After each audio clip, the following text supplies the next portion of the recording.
do we fight? Why do we set ourselves goals that seem just as important as Edmund Hillary and Tenzing Norway's first ascent of Mount Everest in the face of certain death? Losing 35 kgs and running a 100-mile race under 24 hours? What was I thinking? The other day I was chatting to a 92-year-old man named Athol. He was explaining to me how he's training for the 2020 Comrades Marathon. What? 92 years old? 55 miles? Why would he do that? Why is it that when we get injured training for something that can only be described as a war, we grieve like we've lost something dear to us?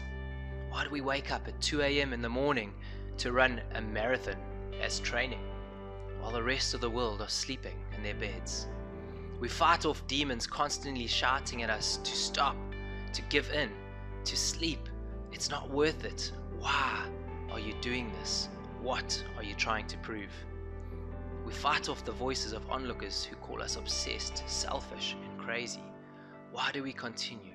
Why do we push through times and choose the pain? Why do we fight? What if I told you we were born to fight? We were born to do the impossible. You know what I'm talking about. Because when you're all alone and your mind is quiet, you can see it. You can see the impossible. But you've forgotten how to fight.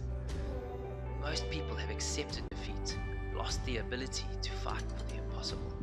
Whether it be in the workspace, injustice, or for a world that just looks different. Living in a constant sleep, living in denial, or believing that you were never meant to live the dream. Is that really what you want? Maybe the world has kicked your butt like the schoolyard bully one too many times and it feels safer for you to walk away. It's not too late. You can learn to fight again. Pick up the lost dreams. Be like old man Athol, who's chosen to believe even though his 92-year-old body says otherwise. The other day in training, he covered 17 kilometers. Maybe you're scared to fail. Failure's okay, because even if you miss the mark, you've learned to fight again. My fight started on the 25th of June 2013. When I hit the roads in Glenwood for the first time, I completed a 5-kilometer jog that felt like a marathon. The night before my first run, I stood over my daughter while she slept. I had this strange feeling inside that if I continued to go down the current path of defeat, I would not walk her down the aisle to her wedding one day. In 2017, I ran my first 100-mile race. In 2018, again, I started losing the war.